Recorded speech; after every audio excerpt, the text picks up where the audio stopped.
Mohon izin saya pegang supaya saya kelihatan jelas. Assalamualaikum warahmatullahi wabarakatuh. Alhamdulillah alladzi akramana bitauhidi wa dinil Islam. Wassalatu wassalamu ala Muhammadin khairil anam wa ala alihi wa sahbihi wa man tabi'ahum bistiqamati ila yaumil qiyam. Amma ba'd.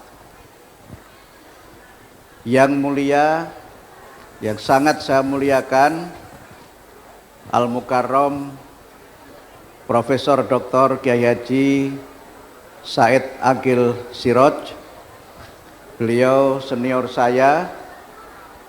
Kemudian juga Al-Mukarram Bapak Kiai Haji Mustafa Aqil Siraj dan seluruh kiai, ulama, pengasuh pondok pesantren Khos Kempek. Saya baru tahu kalau di NU Khos, kalau di Muhammadiyah khas. Saya baru tahu kalau Khos itu singkatan dari Kiai Haji Aqil Siraj. Dan juga sahabat-sahabat dan sejawat saya dari Kementerian Pendidikan Dasar dan Menengah, ada Profesor Dr. Tony Toharudin, Kepala BSKAP, dan juga Kepala UPT Kementerian Pendidikan Dasar dan Menengah Provinsi Jawa Barat, ibu-ibu nyai, dan seluruh jamaah pengajian, hadirin wal hadirat rahimakumullah. Alhamdulillah wa syukrulillah, saya merasa sangat terhormat dan sangat berbahagia bisa bersilaturahim di Pondok Kempek ini sebagai salah satu dari pesantren yang memiliki sumbangan besar dalam mencerdaskan kehidupan bangsa dan dalam memajukan umat. Pondok yang melahirkan para kiai-kiai, para ulama yang memiliki ilmu yang luar biasa, yang senantiasa mencerahkan dan memandu umat dengan keluasan ilmunya dan dengan keluhuran akhlaknya. Saya merasa sangat berbahagia juga bisa hadir di sini untuk yang pertama kali. Mudah-mudahan bukan yang pertama dan yang terakhir. Saya tidak bisa menyampaikan banyak hal, tidak banyak muqaddimah yang panjang, karena kalau Muhammadiyah itu biasanya ayatnya pendek-pendek. Muhammadiyah itu sebagainya minal muqassirin gitu. Misalnya kalau sholat, teman-teman NU membaca subhana rabbiyal azimi wa bihamdihi, subhana rabbiyal a'la wa bihamdihi, Muhammadiyah tidak pakai wa bihamdihi. Jadi aliran jamak qosor Muhammadiyah itu. Kalau subuh juga NU membaca kunut, Muhammadiyah tidak membaca kunut. Walaupun tidak semua yang tidak baca kunut itu Muhammadiyah. Karena ada yang tidak kunut karena tidak hafal doa kunutnya itu. Kalau tarwih juga sama, NU juga rokaatnya tarwihnya 20, Muhammadiyah cuma 8. Sehingga kalau jadi tarwih di NU itu harus tadarus dulu supaya tidak disebut sebagai kiai kulhu, karena semua rokaatnya setelah Al-Fatihah kulluhum jami'an suratul Ikhlas. Jadi lebih susah untuk menjadi NU daripada menjadi Muhammadiyah.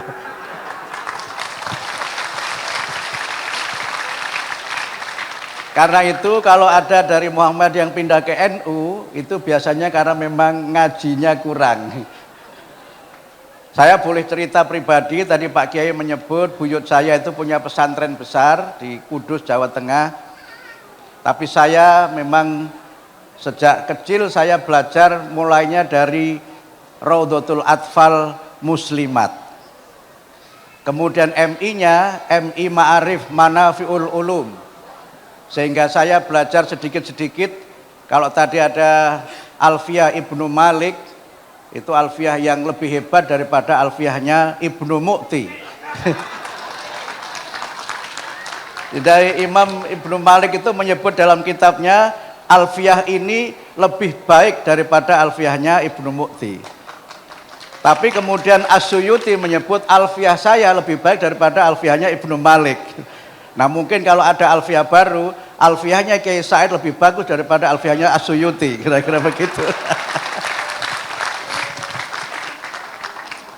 Jadi Yai izin saya dulu mulai belajar itu ya mulai dari Jurumiyah, itu bahasa Arab tingkat awal, kemudian Alfiyah dan seterusnya.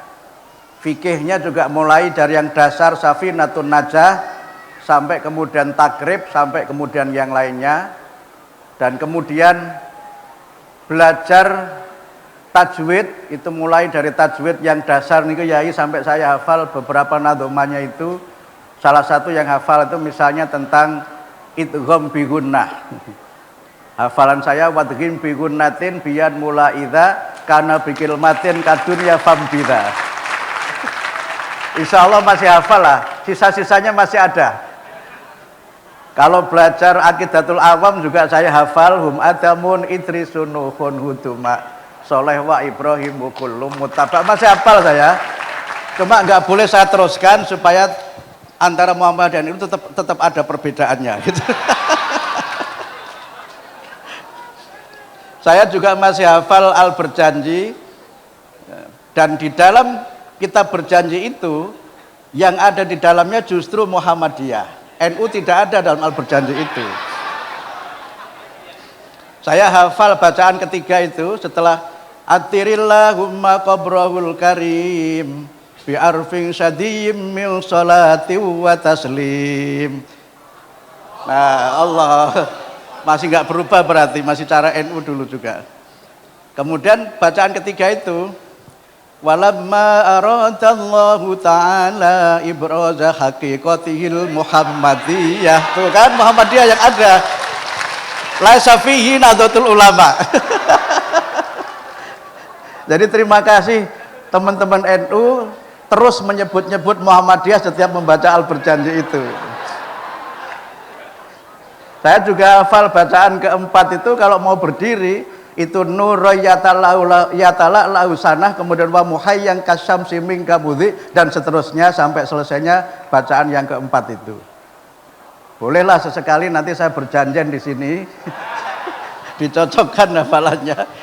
Kemudian yang nomor 18 itu wa kana syadidul haya' wat tawadhu sampai seterusnya itu.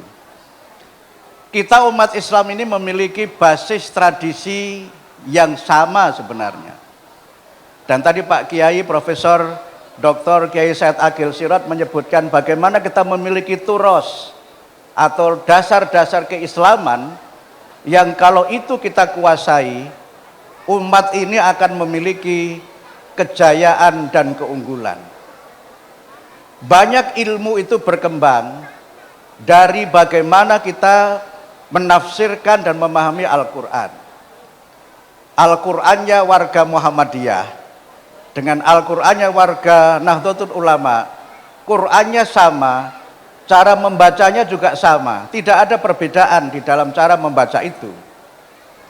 Bahkan kemudian kalau kita mencoba mengkaji lebih jauh dalam konteks yang berhubungan dengan bagaimana Quran melahirkan banyak sekali ilmu-ilmu, selain tadi ada nahwu, sorof, Pak Kiai membahas tentang qiraah, mulai dari pembacaan yang mujawad, sekarang ada muncul baru murattal begitu, sampai ilmu-ilmu bahasa Arab termasuk ilmu balaghah juga muncul di Quran itu. Cuma yang saya hafal ketika saya belajar balaghah cuma satu, Yai. Anti awwalu man tathbutu fi qalbi idza nadharti tarafrafa qalbi. Itu aja yang saya hafal. Karena semangatnya waktu itu masih muda, semangat syabab, semangat mudanya, jadi itu yang saya hafal, yang lainnya nanti buka kitab lagi. Dalam konteks kita membangun umat ini, hasanah keislaman kita itu sangat kaya. Problem kita, masalah kita adalah bagaimana menerapkan dan menerjemahkan kekayaan Islam yang luar biasa menjadi sebuah landasan untuk melakukan gerakan pemajuan umat. Tadi Al-Mukarram Profesor Kiai Said menyebut beberapa yang berkaitan dengan ilmu usul fiqh. Dan itu memang menjadi disiplin keilmuan yang antara NU dan Muhammadiyah juga sama-sama menggunakan kias dalam berbagai hal untuk melakukan istimbat hukum. Problem umat kita ini adalah bagaimana mengkonkretkan ajaran-ajaran yang sangat luhur itu menjadi sebuah gerakan yang melakukan, yang berdampak terhadap terjadinya perubahan-perubahan. Saya misalnya Pak Yai mohon izin sebagai warga Muhammadiyah, saya menerjemahkan Nahdlatul Ulama itu sebagai kebangkitan kaum intelektual. Dan kalau kita bicara al-ulama di Quran hanya 2 kali disebutkan. Hanya 2 kali, satu disebutkan hubungannya dengan ulama'u Bani Israel, satu ayat dihubungkan dengan innama yakhsyallah min ibadihil ulama. Tapi 2% dari seluruh ayat Al-Quran itu bicara tentang ilmu. Dan Al-Quran bicara tentang supremasi atau keunggulan orang-orang yang berilmu di atas mereka yang tidak berilmu. Ayat yang saya kira semua kita hafal di luar kepala, yarfa'illahu alladhina amanu minkum walladhina utul ilma darajat. Itu menegaskan kepada kita betapa bangsa-bangsa itu akan maju, akan unggul kalau bangsa itu beriman dan berilmu. Saya menerjemahkan alladzina itu isim mausul dalam bentuk jamak yang dengan pendekatan sosiologis itu bukan orang-orang tetapi bangsa. Karena dalam bentuk jamak secara sosiologis itu orang-orang itu dalam jumlah besar bisa disebut sebagai community, bisa disebut sebagai bangsa. Sehingga bangsa itu akan maju kalau bangsa itu beriman dan berilmu. Dua-duanya harus ada, tidak boleh dipisahkan. Sekarang ada banyak sekali kajian bangsa-bangsa yang secara keilmuan itu sangat tinggi, tetapi mereka tidak bahagia. Mereka mengalami apa yang disebut dalam kajian-kajian ilmu jiwa agama disebut dengan spiritual emptiness gitu. Hatinya itu kosong, jiwanya itu kosong, padahal hartanya berlimpah, kecerdasannya luar biasa. Sekarang ini mohon maaf, angka orang yang mengalami gangguan jiwa itu terus meningkat. Data dari Kementerian Kesehatan itu menyebut 1/10 orang Indonesia itu mengalami gangguan jiwa ringan atau berat. Jadi kalau di sini ada 40.000 jamaah, maka 4.000-nya itu mengalami gangguan jiwa. Tapi itu tidak di sini, itu di tempat yang lain. Sekarang angka bunuh diri itu meningkat, dan banyak yang bunuh diri itu mereka yang berusia muda. Itu karena apa? Karena ilmunya tidak dilandasi oleh iman. Tetapi kalau orang itu hanya punya kekuatan iman saja tanpa ilmu, ini Pak Kiai Said seringkali menyebut, jadinya dia radikal, punya semangat tapi bi ghairi ilmin gitu. Karena itu maka dua-duanya harus berjalan. Dan itulah kunci yang sejak awal diletakkan oleh Al-Quran untuk bagaimana kita membangun peradaban umat dan membangun peradaban bangsa. Para tokoh pendiri bangsa meletakkan sejak awal bahwa tujuan pendidikan itu adalah untuk membentuk manusia yang beriman, bertakwa, dan berakhlak mulia. Terampil, cerdas, bertanggung jawab itu belakangan. Karena fondasinya ada di situ. bahkan dipertegas dalam pasal 31 ayat 3 Undang-Undang Dasar 45 juga secara eksplisit menyebutkan bahwa pendidikan itu adalah untuk membentuk manusia yang beriman, bertakwa, dan berakhlak mulia. Diperkuat lagi dalam Undang-Undang 20 2003 juga menekankan hal yang sama. Oleh karena itu maka peran lembaga pendidikan pesantren dalam kita mewujudkan tujuan nasional, dalam kita membangun bangsa sangat menentukan dan sangat kami harapkan di masa-masa sekarang dan masa-masa yang akan datang. Pesantren memiliki kelebihan yang tidak dimiliki oleh lembaga pendidikan yang lainnya. Pertama, dari sisi turos, kajian-kajian keilmuan klasik yang bersanad itu hanya ada di pesantren, dan insya Allah sanadnya itu mutawatir, tidak maudhu. Karena sanadnya mutawatir maka ilmunya masih bisa dilacak. Ilmu ini gurunya siapa, gurunya siapa, gurunya siapa, sampai kepada imam yang pertama. Tradisi keilmuan ini dengan sanad keilmuan yang saya menyebut mutawatir itu menjadi kelebihan dari lembaga pendidikan di pesantren. Pesantren memiliki tradisi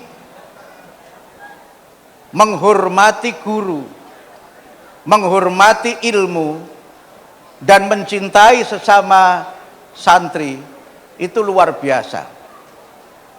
Taklimul Muta'alim yang menjadi kitab wajib di hampir semua pesantren meletakkan dasar-dasar betapa seseorang itu bisa mendapatkan kemuliaan kalau dia memuliakan ilmu, memuliakan guru, dan senantiasa menjaga dirinya dari akhlak yang bisa merusak kecerdasannya dan merusak akhlaknya.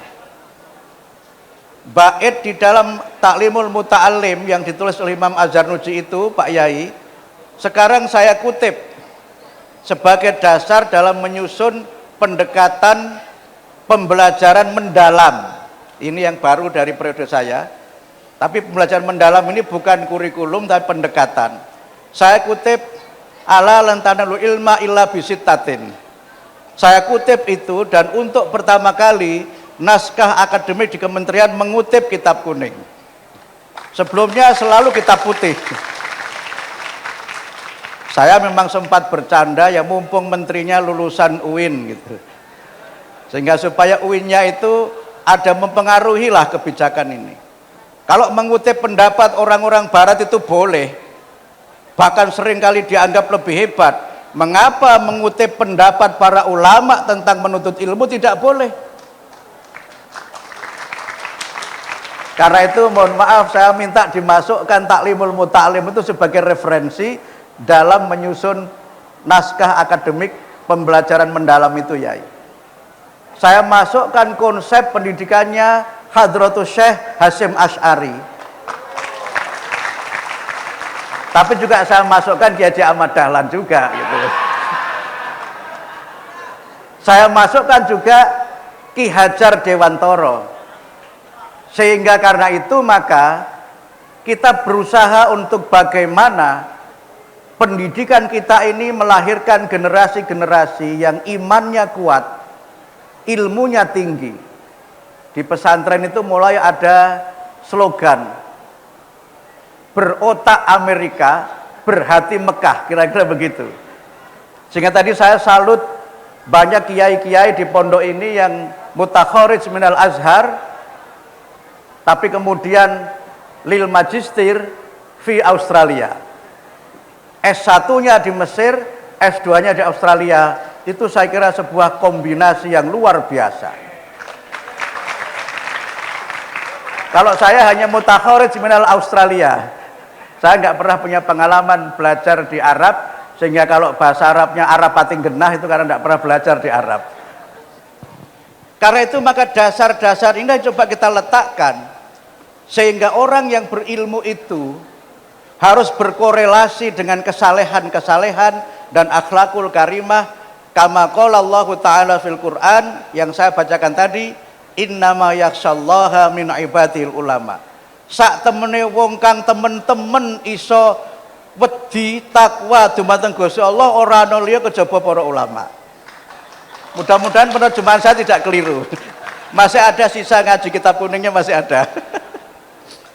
Dan inilah yang coba kita letakkan, bagaimana agar pendidikan kita ini menjadi pendidikan yang holistik, pendidikan yang menyeluruh, sehingga kita punya program untuk TK itu TK holistik integratif. Karena Quran tidak membedakan antara ilmu agama dengan ilmu-ilmu non-agama. Al-Quran itu mendasari bagaimana kita ini menjadi manusia yang mengamalkan Quran. Tidak cukup hanya menghafal saja, tapi what next setelah kita itu hafal. Saya misalnya, kebetulan tadarus saya hari ini Yai baru sampai surat Ar-Rum. Saya insya Allah setelah habis subuh itu selalu ngaji supaya hafalannya tidak hilang. Saya murojaah disiplin gitu. Selain ngitung anggaran juga ngitung ayat juga gitu. Kalau anggaran terus nanti hafalannya itu bisa hilang semuanya, jadi harus disiplin. Kebetulan saya tadarus tadi pagi itu membaca ayat-ayat di dalam surat Ar-Rum yang dimulai dari wamin ayatihi. Ada sekitar 7 atau 8 ayat yang berturut-turut, mulai dari ain sampai ain lagi itu dimulai dengan wamin ayatihi an khalaqakum min turab tsumma idza antum basyarun tantasirun. Dialah Allah yang dengan tanda-tanda kekuasaannya itu menciptakan kamu sekalian manusia dari tanah, yang dengan itu kamu tumbuh sebagai manusia yang bertebaran di muka bumi. The origin of man creation dimulai dari situ. Sambungannya wa min ayatihi an khalaqalakum min anfusikum azwajal litaskunu ilaiha wa ja'ala bainakum mawaddatan wa rahmah inna fi dzalika la ayatil liqaumi yatafakkarun. Disambung lagi wa min ayatihi khalqus samawati wal ar wa ikhtilafu alsinatikum wa alwanikum inna fi dzalika la ayatil lil alimin, dan seterusnya. Saya tidak sambung supaya tidak menjadi tadarus Al-Qur'an. Quran mengingatkan kita dengan penjelasan tanda-tanda kekuasaan Allah itu adalah Allah menciptakan kamu dari tanah. Quran kadang-kadang menyebut min turab, Quran kadang-kadang menyebut min sol-sol, tergantung konteksnya dan munasabatul ayatnya. Yang dengan itu kamu menjadi manusia yang bertebaran di muka bumi. Setelah kamu jadi manusia yang bertebaran di mana-mana, ada yang di Cirebon, ada yang di Cikampek, ada yang di Tasik, ada yang di Jakarta itu, ada yang di Amerika, ada yang di Ameriki. Kemudian Allah dengan kekuasaannya itu menjadikan untuk kamu itu jodoh-jodoh kamu. Azwajan, pasangan. Sekarang orang mencoba mereduksi tafsir azwajan itu dengan partner. Yang kalau partner itu, mohon maaf, itu maknanya itu sekarang sudah mulai berubah. Bapak Ibu, Pak Nyai, Bu Nyai, saya izin untuk menjelaskan ini. Sekarang sebagian masyarakat itu atas nama kesetaraan gender itu menerjemahkan azwaj itu dengan partner, yang partner itu bisa sesama jenis. Jadi bisa laki-laki, suaminya laki-laki, istrinya laki-laki juga. Suaminya perempuan, istrinya perempuan juga. Karena itu saya cenderung menerjemahkan dengan agak konservatif. Azwajan itu sebagai jodoh suami istri, eksplisit. Karena kalau partner sekarang mulai berubah, dan sekarang banyak sekali bacaan-bacaan yang disusupkan oleh kelompok-kelompok tertentu itu dengan penjelasan your mother might be a man and your father might be a woman. Ibumu mungkin saja seorang laki-laki, bapakmu bisa jadi seorang perempuan. Itu sudah ada di banyak negara. Sempat masuk ke sini Pak Yai, bukunya itu. Lewat cerita-cerita anak-anak, diselamurkan, disembunyikan pakai cerita-cerita binatang dan seterusnya itu. Pakai cerita-cerita fable, cerita tentang dongeng-dongeng binatang, tapi paham ini dimasukkan. Kalau itu tidak kita pertahankan, maka bisa jadi sangat berbeda. Pada sisi ini mohon maaf, saya termasuk kelompok konservatif. Tetapi kalau kemudian kita lihat untuk apa itu ada suami istri, litaskunu ilaiha, supaya kamu tuh tenang, tentram. Sakana itu bisa berarti bertempat tinggal, sakana bisa berarti tidak berpindah-pindah, sakana bisa berarti mutmainnah. Kalau sudah ketemu, itu ketemu sinyal, itu enak. Kalau nelpon nggak ada sinyal, itu bawaannya itu dongkol. Makanya diikat dengan akdun nikah, itu ada ikatan perkawinan supaya sinyalnya itu nyambung terus, diikat. Kalau nggak diikat, sinyalnya nggak pernah nyambung. Apalagi sudah nggak ada kuota, nggak ada wifi, ya sudah tambah PT lagi itu gitu. Tetapi kemudian Quran menggunakan lafaz ja'ala. Setelah kamu tuh merasa tentrem begitu, sudah ketemu gitu, dan ternyata yai, penelitian itu menunjukkan orang yang berkeluarga itu lebih bahagia daripada orang yang menjomblo. Walaupun sekarang ada juga gerakan yang mau gerakan jomblo, dia membentuk organisasi namanya Ikatan Jomblo Sakinah. Padahal nggak ada itu. Orang sekarang memilih single. Padahal tabatul itu tidak boleh di dalam Islam. Sampai disarankan menikah itu dengan berbagai penjelasannya. Karena kalau tidak ada itu, manusia punah. Tidak ada regenerasi. Sehingga kemudian setelah itu litaskunu ilaiha wa ja'ala bainakum mawaddatan warahmah. Quran menggunakan lafaz ja'ala, bukan khalaqa, bukan fatoro, karena itu continuing proses. Proses lanjutan setelah berkeluarga itu ada mawaddah. Mawaddah itu penjelasan psikologinya itu passionate love. Cintanya Romeo and Juliet. Itu. Mawaddah itu greng gitu. Begitu ketemu greng gitu ya, itu mawaddah. Kalau pergi-pergi pegangannya kenceng karena mesra. Mawaddah itu dikaitkan dengan wadudun, anaknya banyak. Tanakahul wadudul walud, kawin sama orang yang anaknya banyak dan pandai bercinta. Ngerayunya itu hebat. Dan ngerayu itu pun ada dalam ilmu balaghah seperti yang tadi saya hafal itu. Itu kalau yang ngerti balaghah tadi itu, klepek-klepek itu dirayu dengan cara seperti itu. Tapi kemudian setelah mawaddah itu rahmah. Rahmah itu dalam ilmu psikologi itu companionate love. Cinta yang seperti sahabat saja, kayak teman saja. Gerengnya sudah tidak ada. Bahasa kampung saya yang ada itu seng begitu. Seng itu biasanya identik dengan bau minyak angin, tolak angin begitu itu. Kalau pergi-pergi pegangan itu bukan karena sayangnya, tapi karena supaya tidak jatuh. Tapi kemudian ditutup. Inna fi dzalika la ayatil liqaumi yatafakkarun. Yang demikian itu menjadi bukti kemahakuasaan Allah bagi orang-orang yang berpikir dengan cerdas. Dari sini lahir berapa macam ilmu, dari sini lahir berbagai macam kajian-kajian. Lahir ilmu psikologi, lahir ilmu konsulting, dan berbagai macam kajian. Yang Quran itu menjadi kitab yang memberikan inspirasi bagi manusia untuk mengembangkan ilmu. Kalau kita ikuti As-Suyuti itu menyebut ada sekitar 65 nama Al-Quran yai. Kalau saya tidak keliru nanti bisa dihitung lagi. Kalau Qurtubi saya hitung sekitar 62. Di Qurtubi itu di dalam kitabnya, ya salah satu kitabnya Qurtubi lah, itu saya baca, itu saya hitung itu ada sekitar 50-an sekian, tapi As-Suyuti 65 menyebut. Dalam Al-Itqan fi Ulumil Quran itu menyebut ada 65 nama Al-Quran. Yang sebagian besar nama-nama Al-Quran itu berkaitan dengan ilmu. Al-Quran artinya bacaan, Alkitab artinya tulisan yang dihimpun, Al-Furqan itu artinya pembeda antara yang hak dengan yang batil, Ad-Dzikr itu artinya peringatan, dan seterusnya. Aktsaruhum, sebagian besar Asmaul Quran itu hubungannya dengan ilmu dan kecerdasan. Problem kita sekarang adalah bagaimana kemudian Al-Quran yang kita tafsirkan, yang kita pahami itu diintegrasikan dengan ilmu dan menjadi dasar dalam membangun peradaban. Inilah yang menjadi agenda dalam kita membangun pendidikan di masa yang akan datang.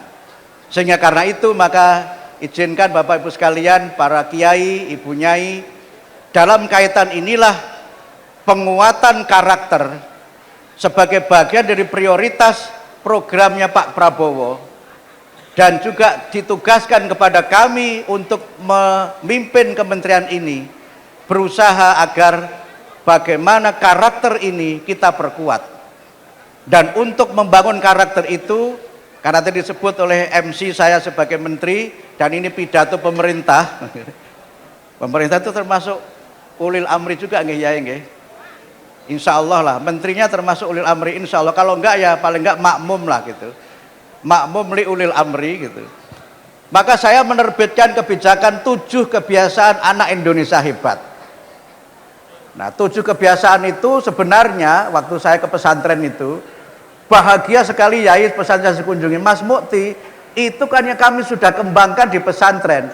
Saya hanya tabas sama dohik, senyum-senyum simpul saja, karena saya setuju dengan yang disampaikan oleh sahabat saya di pesantren itu.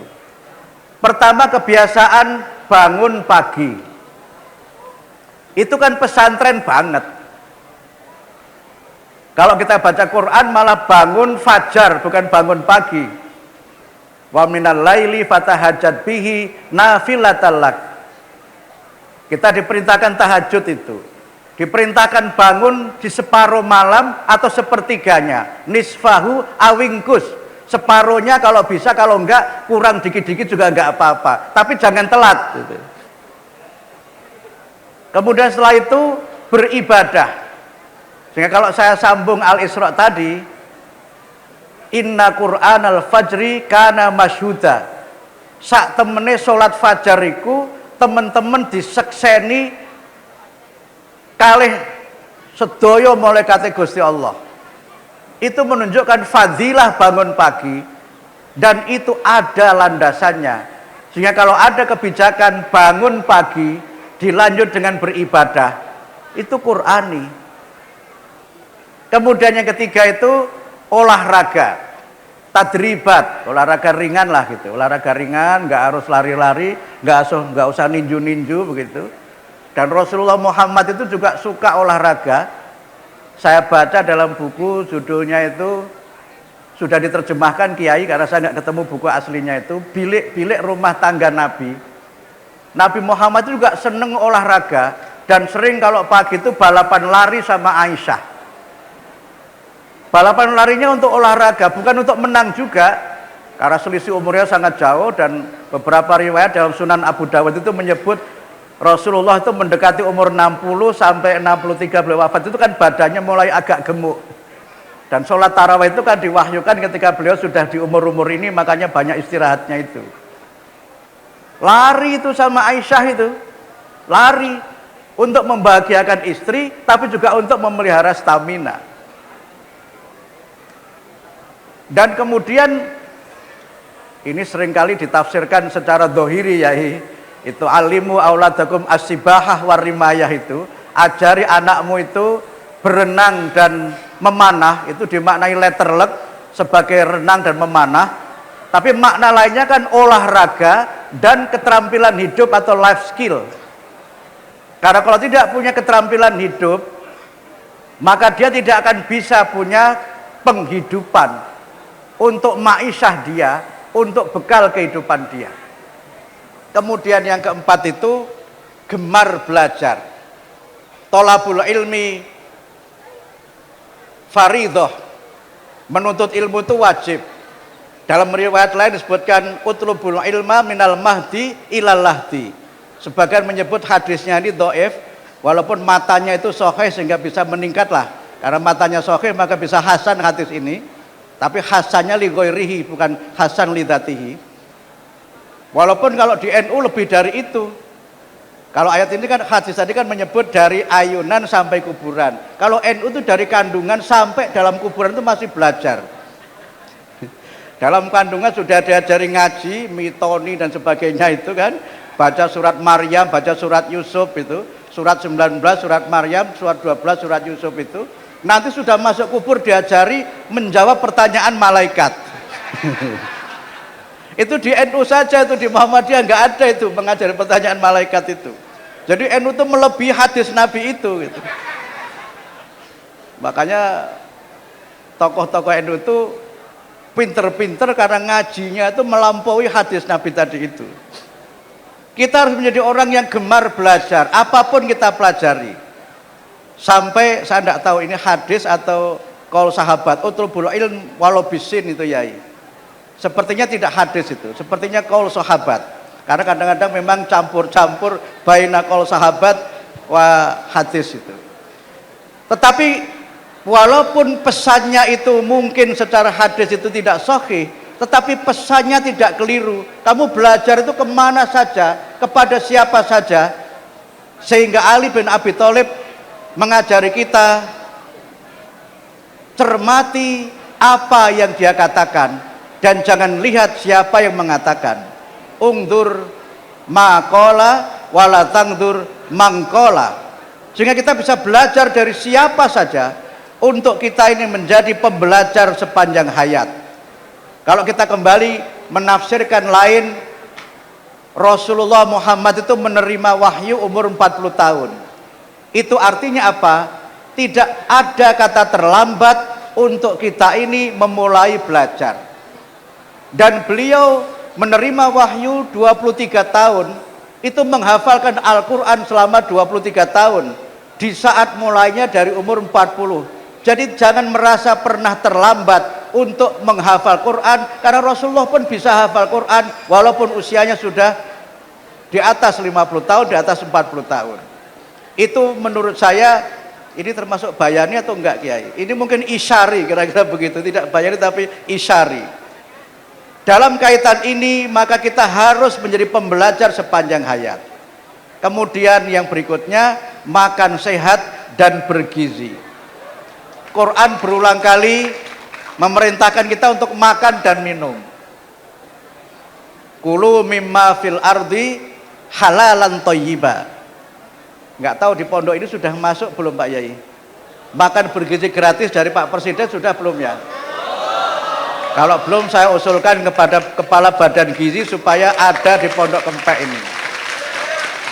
Insya Allah.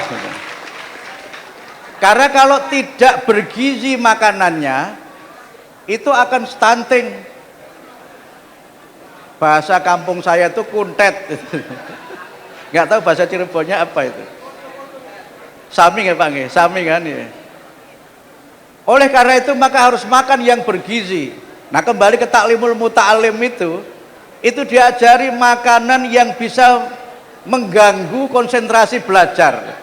Itu diajari itu, walaupun konteksnya memang konteks negara Arab pada waktu itu. Tapi ada pengaruh antara makanan yang kita konsumsi dengan kesehatan tubuh dan kecerdasan otak. Dan kemudian yang berikutnya itu bermasyarakat. Akhlak mulia, nilai-nilai utama, tradisi yang baik itu harus diwariskan kepada anak-anak kita supaya tidak terjadi keterputusan generasi, supaya ada yang melanjutkan dan mewarisi perjuangan kita. Kalau kita baca beberapa doa Rasul-Rasul Allah itu, banyak yang berdoa supaya dianugerahi dzurriyyatan thayyibah. Di dalam surat Al-Furqan disebutkan supaya kita memiliki keturunan yang qurrata a'yun. Itu dalam penutup rangkaian surat-surat di dalam surah Al-Furqan, surah ke-25 itu. Yang di situ meniscayakan pentingnya kita mewariskan nilai-nilai utama. Tradisi mulia masyarakat di Cirebon ini tidak bisa kita wariskan kepada anak-anak kita kalau muatan pendidikan itu tidak berisi tuntunan bermasyarakat. Nilai-nilai utama di pesantren ini tidak bisa kita wariskan kalau bermasyarakat itu tidak kita ajarkan. Dan kemudian yang terakhir adalah tidur cepat. Tidur cepat. Karena itu maka supaya tidak melanggar 7 kebiasaan, maka saya juga tidak memperpanjang ceramah ini supaya Bapak Ibu bisa tidur cepat. Nah, mudah-mudahan sedikit yang saya sampaikan bermanfaat, dan mudah-mudahan Allah senantiasa melimpahkan rahmah, hidayah dan taufiknya, sehingga kita semua istiqomah mencerdaskan bangsa, kita semua istiqomah memberikan pendidikan yang terbaik untuk anak-anak kita, melaksanakan amanah konstitusi, mencerdaskan kehidupan bangsa, memajukan kesejahteraan umum, tapi juga kita mengamalkan apa yang difirmankan Allah dalam Al-Quran. Kita akan menjadi bangsa yang hebat, bangsa yang unggul kalau kita beriman dan berilmu. Saya kira demikian dapat kami sampaikan. Mohon maaf apabila ada kekurangan, kekhilafan dan tutur kata yang tidak berkenan. Saya tutup. Wallahul muwafiq ila aqwamit thoriq. Wassalamualaikum warahmatullahi wabarakatuh.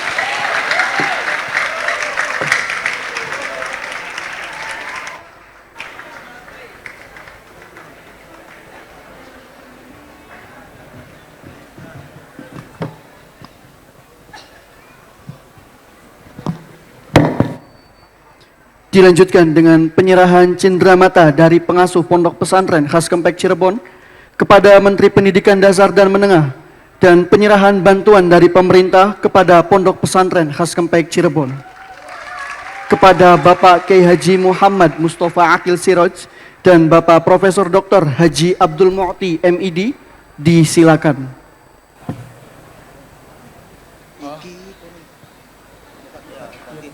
Siap-siap,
Pak Yai, Bapak Ibu sekalian, saya itu biasanya kalau pergi-pergi tidak pernah pakai jas. Selalu pakainya itu batik, itu pun juga batik bukan yang harga mahal. Jadi Pak Yai kemudian memberikan nasihat ke saya, Mas Mukti, kalau nanti ke Kempek harus pakai jas. Sehingga saya pakai jas pada malam hari ini, tapi saya lupa pakai sarung. Sehingga Nusantaranya agak kurang karena belum pakai sarung. Insya Allah nanti kalau kesini lagi saya usahakan pakai sarung. Tapi tidak usah pakai sorban ya, nanti jadi lucu kalau saya pakai sorban. Nanti dikira mu'alaf dari Tionghoa. Kemudian maturun Yai, ini hadiah kopiahnya, monggo izin Yai. Bismillahirrahmanirrahim. Tapi ini jangan-jangan nanti jadi surah NU pananya.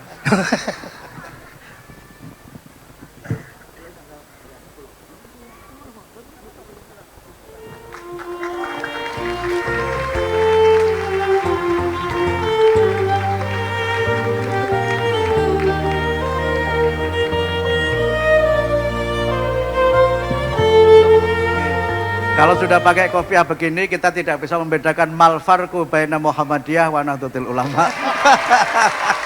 Tawaun bainana, sama di antara kita ini. Makasih Yai.